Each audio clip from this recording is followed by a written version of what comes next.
আজ আমরা আর একটা টার্ম দেখব, যেটা মডিফায়ারের একটা খুবই গুরুত্বপূর্ণ পার্ট। মডিফায়ার সম্পর্কিত প্রশ্নে ইনটেনসিফায়ারের ব্যবহার খুব দেখা যায়। ইনটেনসিফায়ার মানে হচ্ছে যে শব্দগুলো ইনটেনসিফাই করে। আই রিপিট, যে শব্দগুলো ইনটেনসিফাই করে। She is beautiful. She is beautiful. এই সেন্টেন্সে বিউটিফুল একটা অ্যাডজেক্টিভ, তাই না? আমি বিউটিফুলের আগে যদি লিখি শি ইজ ভেরি বিউটিফুল, তাহলে ভেরিটা কি? ইনটেনসিফায়ার। এই ভেরির কাজ কি? বিউটিফুল শব্দটাকে আরো ইন্টেন্সিফাই করা, রাইট? আরো বেশি গভীরভাবে প্রকাশ করা, জোরসোরে প্রকাশ করা।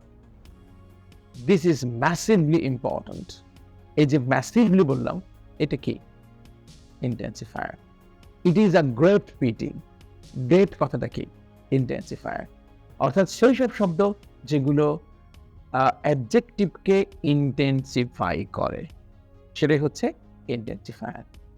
বলা বাহুল্য যে এই ধরনের শব্দগুলো, এই যে ভেরি কিংবা গ্রেট কিংবা ম্যাসিভলি, এগুলো কিন্তু অ্যাডভার্ব।